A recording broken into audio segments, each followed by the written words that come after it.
This is chapter 2, Chemistry of Outer Transition Elements, that is for the D block, and it is part of inorganic chemistry.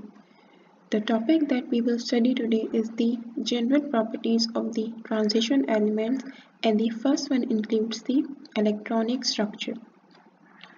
Electronic structure, it means the electronic configuration. Since the transition elements belong to the D block, so they will have the valence electron in the d orbitals.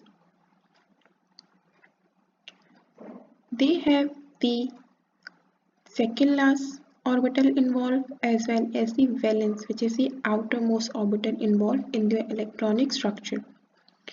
The valence shell is denoted by small n, and the second last shell or the outermost shell is denoted as n-1. The electronic configuration for d block elements become n-1, d1 to 10, ns1, 2. In d orbital, we can have maximum of 10 electrons and minimum 1 electron. And for s orbital, we have maximum 2 electrons with minimum 1 electron. As I discussed earlier that in our course we have the 3D series which belongs to the 4th period, and the elements are from scandium to zinc. The orbital is filled prior to 3D orbital. Here in the electronic structure, the 4s orbital will be filled initially and then 3D orbital will be filled. And why is this so? Because it follows the Aufbau principles. And what is the Aufbau principle? It states that electrons are filled in the orbital from lower to higher energy level, which means the energy of 4s is lower and the energy of 3D is higher.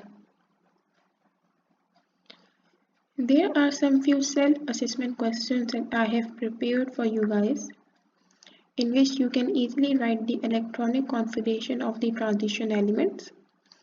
I have also added their atomic number. For titanium it is 22, vanadium is 23, manganese is 25, and nickel is 28.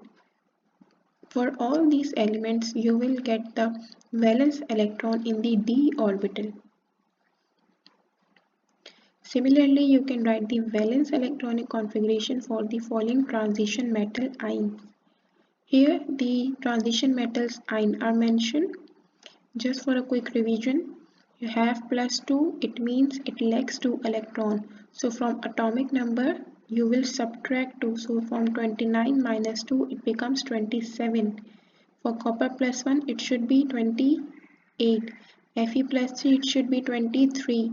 Chromium, it should be 21. For Fe +2, it will be 24. For manganese, it should be 23, and for cobalt, it should be 25. And why we are subtracting it? Because it has a positive charge. Positive charge means the electrons are removed. And how many electrons are removed? It is denoted by the number that is assigned with the charge. If it is +2, it means 2 electrons are removed. So from atomic number, you must first subtract the charge and then write down the electronic configuration.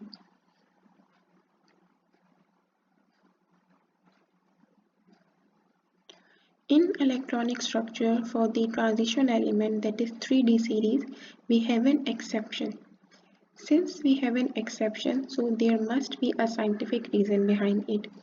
The exception is between two transition metals, that is chromium and copper. For chromium, the atomic number is 24, and for copper, it is 29. When we write down the electronic configuration of chromium and copper, we get 4s1, 3d5, 4s1 and 3d10. The electronic configuration should have been 4s2 3d4 for chromium and 4s2 3d9 for copper, but instead of having 2 electrons in the s orbitals, it is preferring the half-filled orbitals. The chromium configuration becomes 4s1 3d5, copper becomes 4s1 3d10. And what is the reason behind it? That these half-filled orbitals are more stable. They give a better and a much stable electronic configuration. So if you are asked in your board examination that why copper or chromium have the electronic configuration 4s1 3d5 or 4s1 3d10 instead of 2 4 2 9, so you can simply write down the answers that the half filled electronic configuration for the orbitals is most stable. This is the reason why they prefer to be in the half filled state.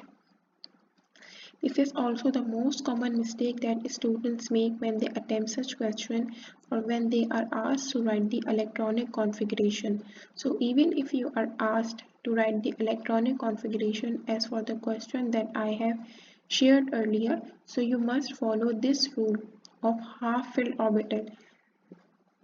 And this is for the two elements chromium with atomic number 24, so it is 4s1 and 3d5, and copper with atomic number 29, so it becomes 4s1 3d10.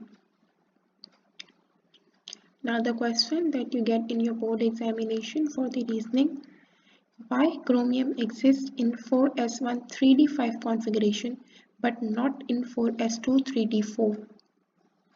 What is the reason? Because the half-filled electronic configuration is more stable. Same question can be asked for the copper, that why copper exists in 4s1 3d10 configuration but not in 4s2 3d9. The reason is the same, because in both the cases copper and chromium, they prefer half-filled electronic configuration because of more stability. It gives more stability to the transition elements. So for electronic structure, you get this in your reasoning for the short question answers, as well as you might get this in your multiple choice question in which they ask you to take the electronic configuration for the transition element, or they could have asked about the valence electronic configuration in the self-assessment question that I have shared. Make sure that you are watching the videos completely, and you have any question regarding it, feel free to reach out. This is all for today.